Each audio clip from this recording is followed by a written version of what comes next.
Hello everybody, I'm back with another video for you today. We've got patch notes for the patch which finally we're having some content being added to Gwent. I think that's coming tomorrow.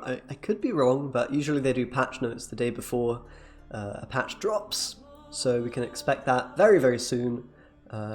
Exciting stuff. I'm very happy and ready to jump into a bunch of new cards and a bunch of changes. So we've got patch notes here. We'll walk through them a little bit. I'll give you some thoughts. I'm not going to make any crazy predictions. This is going to be OP. That's going to be terribly bad. But we're just going to look at the cards, have a little peruse of what's going on. And then we can get excited for tomorrow or whenever this is dropping. I'm not sure if it's been announced. Maybe it has and I didn't catch the stream, so maybe they said there. Whatever. Alright, first things first, we got Vesemir, Mentor, Adrenaline, change from 5 to 4. Okay, fair enough, just makes the card a little bit better. Not a big deal in my opinion. Apparently that's the only neutral change. Okay, fair enough. Monsters, new cards. So we're going to get a bunch of new cards, guys. These are going to be leaders, old leaders in the form of cards. And from the looks of things, they're going to try to... At least some of them are going to try to do somewhat similar things to their leader counterparts in the past, I think. Or maybe not necessarily, but they're going to have some kind of flavor and theme, similar to what they've had in the past. So here we have Detlef, power 6, provision 11. He's a vampire. Deploy Spawn Blood Moon on an enemy row for 1 turn. Increase the duration by 1 for every adjacent vampire. Order, damage an enemy unit with bleeding by 1, Deathblow, spawn an Ekimara on this row, cooldown 1. Bruh, what is going on here? So there's a lot of effects. You're spawning Blood Moon, it's only 6 power for 11, so Blood Moon in theory could be worth, I guess, 6 if you can spawn it for 3 turns if you have the adjacent vampires. So you could maybe then get a 12 point for 11 card effectively, and then you have an order effect. Which of course means it can be interrupted. They could kill the Detlef and you wouldn't be able to use the order. But if you are, you're damaging bleeding units and then getting extra points, so you're spawning Ekimaras, so you're killing a bleeding unit, so that's not actually giving you any points, but then getting the Ekimara is 3, so you're effectively getting like 2 points because you're wasting 1 by killing a unit and then getting 2. So in theory then a 2 point per turn engine if there are 1 strength units. Is this good? Oh god. I mean, it's certainly vampire support, right? Like, and with Elder here, which we'll talk about, maybe vampires will just become a thing that you're actually needing to respect and be a bit scared of. With Oriana, maybe play Unseen Elder and Detlef. I'm not sure about the Detlef. Detlef seems like it might be a little bit clunky, but maybe I'm underestimating this. I suppose you immediately get quite a lot of value if you're playing a full-on vampire deck. It might just be the case that these kind of cards that fit very strongly into a particular archetype are just going to live or die depending on how good that archetype ends up being. Can vampires... There's a lot of vampire changes here actually, with even bronzes and whatnot. Maybe they'll just be good now. In which case Detlef would probably fit in there in some way, in some cases. Interesting card design for sure. And now we've got Elder, 5 strength, 13 provisions, vampire as well. Deploy, give bleeding 4 to an enemy unit. At the end of your turn, give bleeding 2 to a random enemy unit without bleeding. And devotion at the end of your turn, also trigger bleeding on enemy units. So as opposed to the enemy turn, it also happens on your turn, so effectively halves the time it takes for the bleeding to tick down. That's a really cool effect, and honestly could be very powerful, especially considering you've got a lot of bleeding with Blood Moon and these vampires. Alpa's being changed to actually do more bleeding. Fleda, Proto-Fleda both bleeding and having synergy with bleeding, so you can definitely imagine that there'll be a lot of bleeding going on if you're playing a vampire deck, and then in that case this effect I think is very strong. Works very well with Oriana because often you have too much sort of bleeding towards the end of a round, but if you can then slam down the Unseen Elder and make all the bleeding ticks happen very quickly, in half the time, I think that could be really quite nice. So my assessment on this one is it's probably, I could see this one being pretty good. Consider that you immediately are getting effectively 13 points, in theory, from the bleeding you're giving, or rather, not 13, 11, I should say. You're getting 11 points for 13 when you play it, so not super good.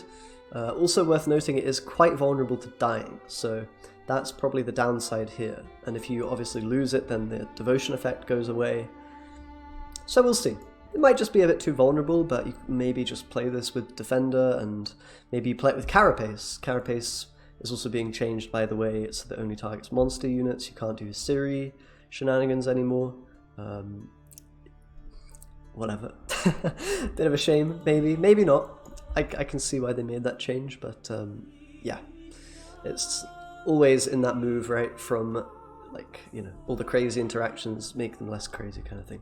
Anyway, very interesting card design. I'm also happy to see Devotion coming sort of back and being added to more cards. That's exciting. That I feel like that's somebody with good sense, or, you know, maybe listening to what people say about just you should probably reuse mechanics that are interesting or cool, or develop old stuff that's been pushed. Like, even seeing more evolving cards would potentially be quite good, right?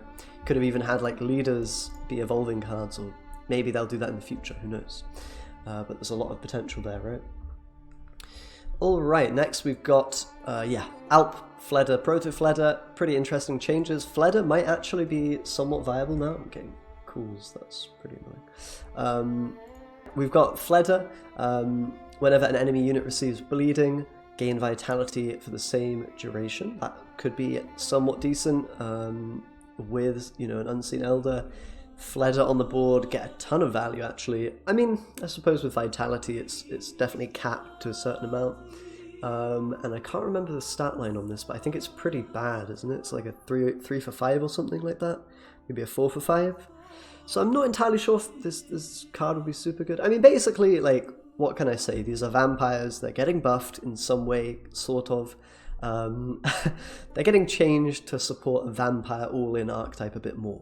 So if that ends up being good, then these will probably fit in there, right? Proto-Fleder, give an enemy unit bleeding 3 boost by the amount of bleeding on that unit, incentivizing you to mega bleed a target, but obviously that is not going to be too good for you to do generally. But at the least, it's still sort of the same value it was before, without that dominance keyword in some way, without the removal as well. It's interesting. Next we've got Skellige, Crack and Crate, Power 7, Provision 10, Human Pirate. Interesting. I don't know the lore, but isn't Clan and Crack and Crate like... whatever. I thought he was like a clan leader rather than a... I mean, I guess all Skellige guys are kind of pirate-like. I don't know. Anyway, deploy, give 2 armor to 3 pirates or ships in your hand. Whenever you play a pirate or ship next to Crack, damage it and the lowest power enemy unit by each other's power. Whoa, hold up. Hold up, I haven't read this yet, by the way. Whenever you play a pirate or ship next to Crack, damage it and the lowest power enemy unit by each other's power. Oh gosh, okay, so kind of like some Arnagad vibes coming in here with that armor, and this is very interesting. Are there ships that work with this? I guess you've got the Drakkar, that can be quite good, right? You can actually put armor on it and then damage it with the armor. You've also got like the Terra Crew Axe guy, or whatever he's called, with when the armor gets removed he deals damage. So maybe there's some upside to a couple of cards that in theory you could play. I don't know, it seems a bit bizarre, like trying to manage what their lowest unit will be. I guess you have some control over that in Skellige sometimes, but yeah, I don't really know what to say about this. It seems very crazy, this effect, and probably a lot of fun to play around. I love carryover cards, and this is a carryover card in some way, right? Even if it's armor, there's ways to utilize that in, you know, even just a light longship can give it some armor and feel good about it, can start damaging itself and whatnot, or you can give it to warships and have them be bloody annoying engines later on. There's quite a lot of potential there. Yeah, very excited to build something around this card. That's what I like to see, like cards that you can just build around. They might not even be like super viable tier 1, even tier 2, whatever, but just giving you something very creative. Like one card in the game potentially creates this entire new archetype. It's very nice. Alright, next up we've got Iced. 3 strength, 11 provisions, a veteran, so he'll get up to 5 strength at the end. Deploy Bloodthirst 2, draw a card, discard a card. Okay, very interesting. Bloodthirst and discard at the same time, interesting. When you discard a Skellige unit during your turn, summon it from your graveyard to this row. Whoa! Okay, so that's why it's only 3 strength, 11 provisions. You're able to... It's like Ceres Fearless. Do you remember that card? We had that briefly in the game, but then it got removed or changed or whatever. Yeah, so you can discard anything and just get it back, any unit. You feel like playing an Olaf? Well, why don't you discard it, mate? I haven't even finished reading the card, by the way. Counter 2, so you can only do this twice, I suppose. You can only discard, yeah, a couple of units this way. Otherwise, I guess you just discard your entire, like all your gold cards and just, I don't know, maybe it'd be too crazy. Also works whenever a Skellige unit enters the graveyard during your turn with Devotion. Okay, so Devotion, you can then play a Duran or something, I guess. Yeah, I'm not sure. I guess there's certain cards which move to graveyard rather than discard. I'm trying to think, I guess like some of the pirates, nah, I think they're discard. Duran is the only thing I can think of. Lippy, I guess, but I don't know how Lippy would... I don't know how that would interact with this. Yeah, I really have no idea. Okay, seems pretty crazy. Is it good? I don't know. I don't know if Ceres Fearless was good, but she didn't activate immediately. You had to wait a turn and then get her effect. So it's possible this card could be very crazy.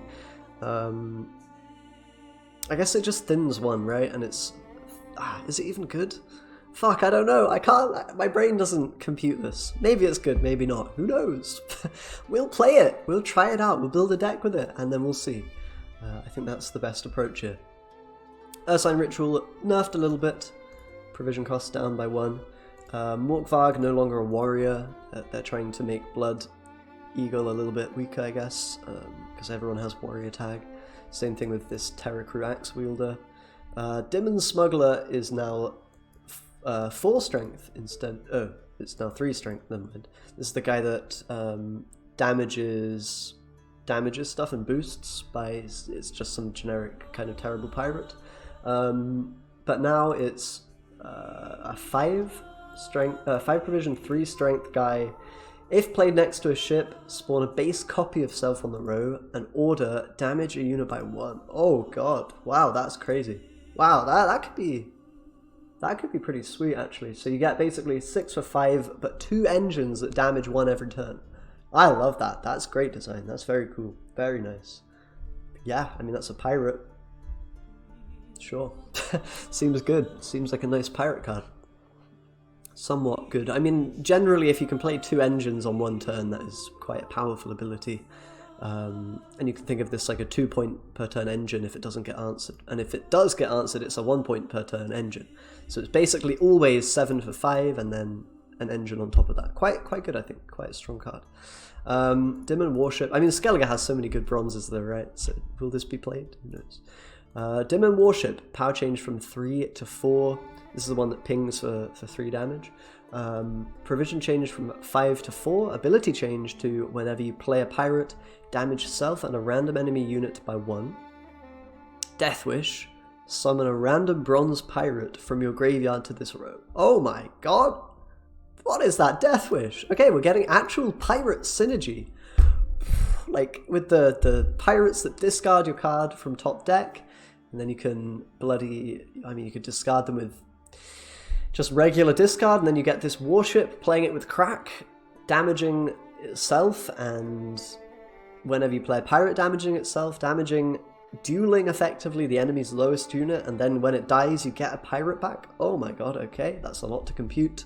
This is sort of looking like they're very hard pushing a pirate archetype. Very cool, very cool. Like to see those underrepresented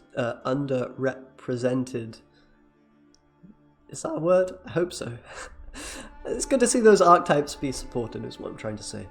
Next we've got King Foltest, power 7, provision 12, and the first time a bronze unit on your side of the battlefield is boosted each turn, spawn a base copy of it at the bottom of your deck. Devotion also boosts the spawned copy by 1. Whoa! Look at this, they're trying to keep his old ability in some way. That's very cool. Very, very cool. Love it. Love what they're doing here, guys. This is a feel-good card dump. Very feel-good. And I should note as well that I think they're splitting up the expansions into many card drops, like this one. So we have more content throughout the year rather than just getting dumped and then waiting 3 months or whatever. So that's potentially quite good news. If they're able to put out cards of this kind of caliber and impact, which I think potentially some of these cards will have, then that will be quite, fresh for the game, add a lot of variety and be quite interesting, I think. Anyway, yeah, this is wild. So obviously the main synergy here is going to be with commandos, Foltest and his commandos. I guess that's lore-friendly stuff going on there. Maybe, I don't know if you play Devotion, but it's kind of a side thought, right? The first time you boost a unit on your side of the battlefield, get a copy. Like, that's so good with commandos, right? It costs a lot though. And commando decks often don't have a lot of provisions to spare. Your opponent can also pass once you play this, in theory, right? But there's potential here. Just in the same way there was potential with Cohen to be good. I don't know. King Foltest might be good, might not. But definitely excited to see this being played with commandos. I can't really think of too many other... you can also use it, I suppose, with the Dunbanner Cavalry. Or, yeah, that would be the other example of a pretty good card to use with this. You boost it, you get another copy. That could be very, very powerful engine, actually. If you just keep boosting those guys, spawning them. In that case, Foltest could be like a 3-point per turn engine. Like, wow. That's quite cool, right? And even stronger in blue stripes if you're able to... I mean, at some point you just might have too many blue stripes for this even to be good, right? Like, maybe you just copy them too much. Very interesting. Very interesting. Alright. You could even do like Royal Guards maybe with this in some way and find ways to pull them out. I don't know. Interesting for sure. Queen Maeve. Okay. Power 7, armor 2, provision 10, category human. Inspired at the end of your turn, lower the counter by 1. Counter 3, and when the counter reaches 0, boost all allied units by 1. Wow, wow, look at this card design, dude. This is so good. Yes, CDPR, yeah. Dude, we're getting like the mini games again. That is just fantastic. Just lovely. I mean, is this card good? 9 for 10 if it gets removed, potentially, through damage. Takes a few turns to activate, so bloody hell. I mean, Swarm just got a pretty neat little card. Maybe Northern Realms Swarm will be a thing that you play at this point. That was a thing in the past with Jermaine and Caravan Guards, if you remember that.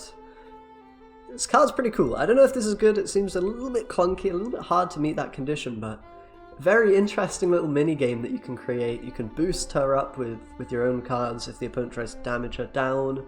You can try to get that big activation off. I mean, this could be worth a crap ton of points, honestly. Like, 7 power, boost your entire board is pretty nutty. Like, for 10. Like, compare this to a Triss.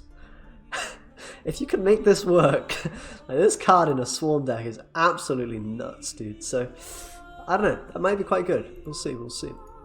Kedwani Sergeant, nice Zeal, removed, formation change, perfect. Smoke Them Out has just been boosted, okay.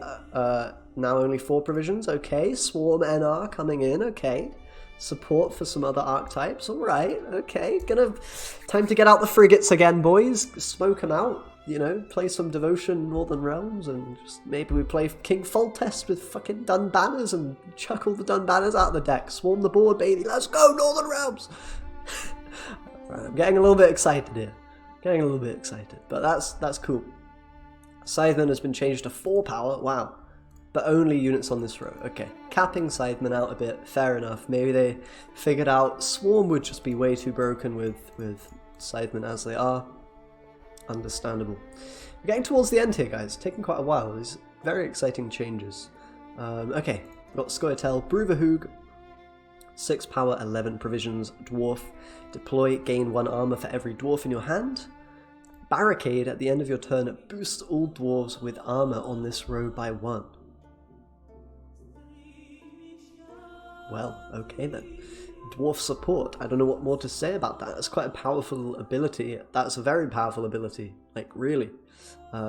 Very interesting risk reward. Do you play this early on in a round, allow them to chip the armor down, potentially? Maybe you do, because at that point he's still worth, like, imagine you have 9 dwarves in hand, right, or 10 dwarves. You play him, he's already a 15 for 11 if they want to damage him. Maybe it's just a good long round tool for dwarves, I don't know. Dwarves have never really been that good. Will Bruverhoog push them into relevancy? Not convinced, but it's a cool card nonetheless. Yeah, it's basically only going to be used in a dwarf deck, right? So, but this is the real card here, guys. Eldane. 6 power, 10 provisions, elf. Deploy, transform all your face-up traps into elven deadeyes. Also transform your other artifacts if you have devotion. Whoa. We're getting old Eldane back. Can you believe this? What timeline are we living in right now? It actually pretty much works exactly how old Eldane used to. If this isn't gonna, you know, help traps out, I don't know what will. And honestly, guys, they've even changed the traps themselves. They've even buffed the traps. Serpent Trap. Now you can actually do something with it if it fails. Pitfall Trap, same story over here, guys. Minimum 6 points. Hattori. Now a 2 for 9, create and play a trap card from your starting deck. Bro. Okay, now we're talking. Now I'm an actual Eldane trap deck, with even more trap support than was in the game when Eldane was a bloody leader. Very cool, very interesting. This probably is going to be a fucking nightmare to play against this kind of deck. I don't know if I want to play against, like, you can already see this shit, right? Other artifacts. Oh boy. Okay, the good thing about Devotion is, obviously a lot of artifacts are not Scoia'tael, right? So if you want to do this Devotion effect, you can't actually play like a full-on artifact deck. So I really like that. That's a key thing to point out. We're not going to get just full no-unit nonsense, because it's quite hard to pull that off with a Devotion deck. If we are getting the no-unit nonsense, then at least they'll only transform the traps and not the other artifacts. So, God, I mean, they're wanting you to play this, I guess, with Scenario, and you just have a shit ton of Deadeyes. Oh my God, Venosiel's gonna be bonkers again, guys. Oh my God. Scoia'tael, elves, dude, every faction it feels like, wow, they're getting something massive. Something very interesting to play around with. Could just shake up everything. Very possible. Alright. Dwarven Chariot. Order, give an allied unit 1 armor. Okay, epic. Nilfgaard. New card, Anna Henrietta. 3 strength, 9 provisions. Deploy, replace your leader ability with a base copy of your opponent's leader ability. Oh God. Oh boy. This is very interesting. So kind of like a Damien, but takes your opponent's leader, no risk of it dying. Also cheaper, but also not as strong. Is this good? A little bit unreliable, inconsistent. Who knows what your opponent's running, right? So in that way, I'm not sure how good that will be. It's quite interesting to think you could use your leader round 1, try to push and win on even cards, and then just play a chill Anna Henrietta round 2, get your leader back. You just won on even for free because you had an extra leader. I don't know, that could be kind of annoying to play against. But will that be a thing? It's an interesting concept, don't know, we'll see. Could be quite a strong card. It kind of depends what is being played, I think, is the leaders. Like, if you have a leader that's only worth like 5 or 6 points, then maybe this isn't too good of a card. But if you've got a stronger leader out there, then could be okay. Could be somewhat okay. I don't know. It's essentially she is playing your opponent's leader, right? 3 strength, 9 provisions, play your opponent's leader. So how good is that ability? It's interesting, right? Might be okay. Emir, 7 for 11. Both aristocrats, by the way, for Bull, I guess. Deploy, draw a card, then move a card from your hand to the bottom of your deck. Not a very good effect. Sort of like a Vicavara Novice. Whatever. Not super relevant. I mean, better than Novice, but it's kind of... I guess it's hand fixing. It's okay. Stops you bricking a bit. but not super important. But whenever your opponent places a unit, give it spying and devotion at the end of your turn. Seize a random 1 power spying unit. Alright, spy support, you love to see it. Spy has always been a thing that's sort of just not quite there. You don't have the same thinning and engine value that you used to in spies, and the game has been power crept a lot. Removal is more common and prevalent and easy to achieve on those spying engines. So is this good? Well, it itself is an engine, right? At 7 strength, quite hard to remove, but if they do remove it, you're not getting that bonus anymore. Obviously you want to play this in devotion and damage down spying units. In theory you can play this and have them already have a 1 power spying unit, and then you get 2 extra points, 9 for 11. Maybe not too bad. It's interesting. Will it push spies into relevancy? Like full-on spying deck? I don't know. I really can't tell you, but I'd be surprised, right? Usually like one single card doesn't have a huge impact because, well, it's only relevant in one of the rounds, right? And I mean, that being said, it is a pretty big one here potentially for things like the seditious aristocrats and Imperial enforcers and whatnot. So, yeah, or maybe not for enforcers. I guess if you already have them on the board, whatever. But big change here. Lockdown has been pretty heavily nerfed. 13 provisions now. Order disable opponent's leader for the duration of the round, and if they don't have a leader charge left or it's on cooldown, you get 2 operatives on your melee row instead. So 6 strength basically. So this is probably just killing Lockdown because now you have a 6 strength leader, or you cancel their leader in round 3. Is kind of how you can look at it. But provided the opponent can fit in a leader play at some point in the game, whether it's for them to win on even cards, or to push you in round 2, or to defend a push in round 2. Basically just bleed Lockdown, or beat it in a long round. If you can do either of those things, then this lead is pretty terrible. Very low provisions for the effect. So yeah, probably just meaning this won't be super popular, I would imagine.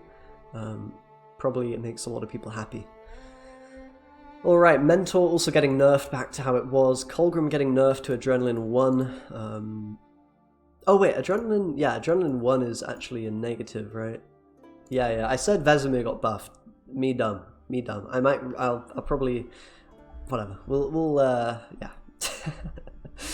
False Siri added Aristocrat category, power change from 5 to 4, provision from 7 to 6, and boost all allied agents by 1. How many agents even are there, man? It's kind of a weird card. It kind of reminds me of Death Mold. Not sure how viable this will be. Don't think there's too many mages. Cadaverine. God, it's going to be a long video, guys. Fuck. So much to talk about. But that's okay. That's a good thing. That's just means there's going to be a lot of content to explore. Got Cadaverine here. Provision change from 7 to 9. Special tactic now, and poison an enemy unit, then spawn a base copy of it on the opposite row. Bruh. That's going to be quite annoying. Kind of like an invo, kind of like an immediate invo. You immediately get the unit. You don't get the deploy effect of the unit, so maybe not quite as powerful as a fulfilled invo combo. But I mean, it doesn't seem too bad. If you're playing poisons already, I imagine you would be somewhat happy to try this. If you're playing a tactic deck, why not throw this in? Seems like an okay card to include. Not bad. Interesting. An end to no unit Cadaverine. We'll never see this again. Okay, now we've got Syndicate, finally. Cleaver, pretty interesting one here. Power 1, Armor 2, Provisions 11, Dwarf Crown Splitters, Intimidate, Deploy, Spawn and Play Shakedown, which is effectively 6 points, Profit 3, and boost an ally unit by 3. You can even boost himself, so you can make him quite a tall unit from the get-go here. Increases cards Intimidate by 1 for every adjacent Crown Splitter. So in theory they want you to play Crown Splitters, get 3 Intimidate with this. You immediately benefit from the Intimidate with this crime that you play. So this is 4 strength plus 6 from this card. You can get him to 7 strength, 2 armor, 11 provisions. You also have a fee, spawn Cleaver's Muscle on this row, so you can actually trade up in value on your coins. And you have 3 Intimidate value. So every time you play a special card for Syndicate, you get an extra 3 points. Okay. I mean, if anything's going to make an Intimidate deck good, it probably would be this card, but Intimidate's not been too popular. I could kind of see this fitting in like a no unit, well not a no unit, but like a crime-centered Syndicate deck, right? Like we've had those in the past. They've sort of fallen out of popularity a bit. Now more Swarm Syndicate is the way, just full on swarming and not so much trying to do crimes, but even Swarm with this kind of a card is actually working. So you might see that in those kind of Fire Swarm decks. Might be okay. Definitely crime focus here and try to get some Crown Splitters there to work with it. It's a cool card design, I will say that much. New card, Horson Jr. Power 5, Provision 10, cut-ups. Damage a boosted enemy unit by 6, gain a coin for every point of excess damage dealt. Devotion, also gain Insanity. Fee 3, destroy an enemy unit with 3 power or less. Wow, okay. That, I mean, this is kind of a bonkers card, I feel like. So you're just getting 11 for 10, which is just straight up good value. 6 damage. Now, it has to be on a boosted unit, so it's kind of limited. In theory, it could even be dead in a short round. But you get guaranteed 6 value if they have a boosted unit with coin value. I mean, coin and damage are the two like nicest ways to get points in Gwent, right? Two most valuable ways to accrue points. Yeah. Also getting Insanity allows you to use that Fee ability for free, effectively, just nuking units. So quite a powerful control tool here. As if Syndicate didn't have enough, decent control, you could throw this in instead of a clown, and you're going to have all your small removal dealt with this card in a particular round. Just clean up those small cards, those engines. I don't know, there's not too many engines these days with 3 power or less, so the ability here might not be that impactful, but you could see it getting some value. Maybe you play this with the clown and then you try to damage stuff down and then kill it. Maybe they have engines and this can provide extra removal value, although you're paying for it anyway. I don't know, it's interesting though. Definitely fits his, similar to his ability, right? When he was a card, yeah. Line Pocket's getting a buff, Shakedown getting a provision buff, Tax Collector provision buff, Freak Show a little provision buff, Ludovicus, coins gained 9 now, so he actually, oh wow, he gets it all the way up to 9. Tribute change from 4 to 5. Oh dude, I might try this card again. This card was quite fun. I played some of this before. It wasn't super good with this 6 coins, but at 9, couple of point buff. We might bring out the gnome once more. It could be fun. Igor's getting a little buff. Blacksmith, extra profit. Blacksmith's pretty good now. Wow, okay. 6 for 5 instead of 5 for 5. I mean, not a huge deal, but Naturalist, provision buff. Okay, still bad. Tunnel Drill, whatever. Rico. Current power instead of base power, that's a pretty big buff actually. Maybe as a tech card this will actually finally be somewhat okay. I mean, nah. We've had a V meta and people weren't playing Rico, so I don't know if this will ever catch on. Maybe. I suppose it could. But yeah, Dip in the Pontard buff. A lot of just small buffs. I'm not sure how important all of these will be, but yeah. Definitely there. Seeing that Syndicate's not too popular, not too strong, trying to help them out there. But that's all the changes, guys. Hope you've enjoyed my take there. Yeah, I'm very excited to get hands-on with this. So many things to try. And I'm just excited to have some more, fresh things. A different meta, hopefully. We'll be dealing with some traps. And maybe some commandos and vampires. Should be very interesting, whatever happens. And I'll see you very soon with some of those decks and new ideas. So subscribe if you haven't already, guys. I don't know what you're doing if you haven't subscribed. Really keeps me up at night. I'm there, I'm awake in my bed, I'm thinking, why are half the people that watch my videos not subscribed yet? What? Why? But all jokes aside, would appreciate it, guys. Thanks a lot for watching, and I'll see you next time. Bye-bye.